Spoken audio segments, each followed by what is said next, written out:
നമസ്കാരം. Venezuelan president Nicolas മഡൂറോയെ US സൈന്യം നാടകീയമായി arrest ചെയ്തു കൊണ്ടുപോയതിന് പിന്നാലെ വെനസ്വേലയിൽ സംഘർഷം രൂക്ഷം. തലസ്ഥാനമായ കാരക്കസ് നഗരത്തിലെ പ്രസിഡന്റിയൽ കൊട്ടാരമായ മിറാഫ്ലോറസിന് സമീപം കനത്ത വെടിവയ്പും സ്ഫോടനങ്ങളും നടന്നതായിട്ടാണ് റിപ്പോർട്ടുകൾ. ഇതോടെ രാജ്യം കൂടുതൽ അരാജകത്തിലേക്ക് നീങ്ങുകയാണോ എന്ന സംശയങ്ങളാണ് ഉയരുന്നത്. തിങ്കളാഴ്ച രാത്രിയാണ് കൊട്ടാരത്തിന് സമീപം വെടിവയ്പ് ശബ്ദങ്ങൾ കേട്ടത്. അതേസമയം ആളപായമൊന്നും റിപ്പോർട്ട് ചെയ്തിട്ടില്ല. ആകാശത്ത് ഡ്രോണുകൾ പ്രത്യക്ഷപ്പെട്ടതായും അവയെ തകർക്കാൻ വെനസ്വേലൻ സുരക്ഷാ സേന തോക്കുകൾ ഉപയോഗിച്ചതായും ദൃക്സാക്ഷികൾ പറഞ്ഞു.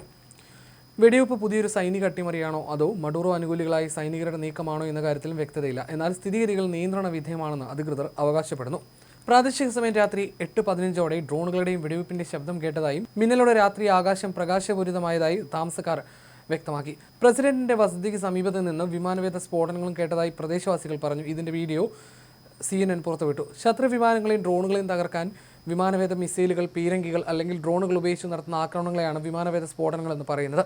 വെടിവയ്പ്പിന് തൊട്ടു പിന്നാലെ കവചിത വാഹനങ്ങൾ മിറാഫ്ലോറസ് പ്രസിഡന്റിയൽ കൊട്ടാരത്തിലെത്തിയതായി ദൃക്സാക്ഷികൾ പറഞ്ഞു. സംഘർഷാവസ്ഥ നേരിടാൻ ചുറ്റുമുള്ള പ്രദേശങ്ങളിൽ സൈന്യത്തെ വിന്യസിച്ചു.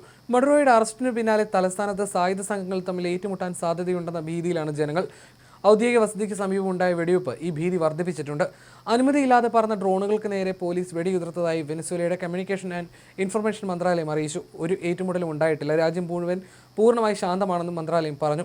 ഡ്രോണുകൾ പറത്തിയത് ആരാണെന്നതിൽ പറഞ്ഞിട്ടില്ല. വെനസ്വേലയിൽ നിന്നുള്ള വെടിവയ്പ്പുകളെക്കുറിച്ചുള്ള റിപ്പോർട്ടുകൾ തങ്ങൾ സൂക്ഷ്മമായി നിരീക്ഷിച്ചു വരികയാണെന്ന് വൈറ്റ് ഹൗസ് ഉദ്യോഗസ്ഥൻ CNN പറഞ്ഞു. എന്നാൽ US ഇതിൽ പങ്കില്ല എന്നും അദ്ദേഹം അഭിപ്രായപ്പെട്ടു. അതേസമയം വെനസ്വേലയുടെ അവഗണിക്കപ്പെട്ട അടിസ്ഥാന സൗകര്യങ്ങൾ പുനർനിർമ്മിക്കാൻ സഹായിക്കുമെന്ന് പ്രസിഡന്റ് ഡൊണാൾഡ് ട്രംപ് തിങ്കളാഴ്ച വ്യക്തമാക്കി. പൗരന്മാർക്ക് ഒരു പുതിയ നേതാവിനെ തിരഞ്ഞെടുക്കാൻ 18 മാസങ്ങൾ എടുക്കുമെന്നും ഇടക്കാലത്ത് രാജ്യത്തെ ആരോഗ്യപരമായ അവസ്ഥയിലേക്ക് തിരികെ കൊണ്ടുവരാൻ ഉത്തരവാദിയാണെന്നും അദ്ദേഹം പറഞ്ഞു. ആദ്യം നമ്മൾ രാജ്യത്തെ ശരിയാക്കണം. നിങ്ങളൊരു തെരഞ്ഞെടുപ്പ് നടത്താൻ കഴിയില്ല. ജനങ്ങൾക്ക് വോട്ട് ചെയ്യാൻ പോലും ഒരു വഴിയുമില്ലേ. അതിന് കുറച്ച് സമയമെടുക്കും. നമുക്ക് രാജ്യത്തെ ആരോഗ്യപരമായ അവസ്ഥയിലേക്ക് തിരികെ കൊണ്ടുവരണമെന്നും ട്രംപ് പറഞ്ഞു. അതേസമയം Venezuelan president Nicolas Maduro American കോടതിയിൽ ആദ്യമായി ഹാജരായപ്പോൾ നാടകീയ രംഗങ്ങളാണ് അരങ്ങേറിയത്. വിചാരണയ്ക്കിടെ മഡൂറോയുടെ ഭരണകൂടത്താൽ തടവിലാക്കപ്പെട്ട വ്യക്തിയാണെന്ന് അവകാശപ്പെട്ട ഒരാളുമായി മഡൂറോ കോടതിയിൽ വെച്ച് നേരിട്ട് വാഗ്വാദത്തിൽ ഏർപ്പെട്ടു. അമേരിക്കൻ നീതിന്യായ വ്യവസ്ഥയുടെ കടുത്ത ശിക്ഷാ നടപടികൾ മഡൂറോ നേരിടേണ്ടി വരുമെന്ന് അറ്റോർണി ജനറൽ പാം ബോണ്ടി പ്രസ്താവിച്ചതിന് പിന്നാലെയായിരുന്നു ഈ സംഭവ വികാസങ്ങൾ. തിങ്കളാഴ്ച ന്യൂയോർക്കിലെ മാൻഹാട്ടൻ ഫെഡറൽ കോടതിയിലാണ് 30 മിനിറ്റ് നീണ്ട പ്രാഥമിക വാദം നടന്നത്.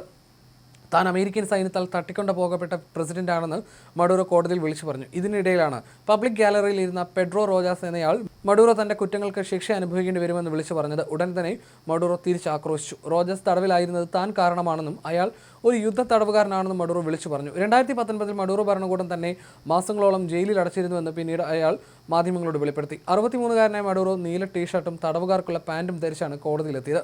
അദ്ദേഹത്തിന്റെ കൈകളിൽ വിലങ്ങും കാലുകളിൽ ചങ്ങലയും ഉണ്ടായിരുന്നു. മഡൂറോയുടെ ഭാര്യ 69-കാരിയായ സീലിയ ഫ്ലോറൻസിയെയും സമാനമായ രീതിയിൽ കോടതിയിൽ ഹാജരാക്കി.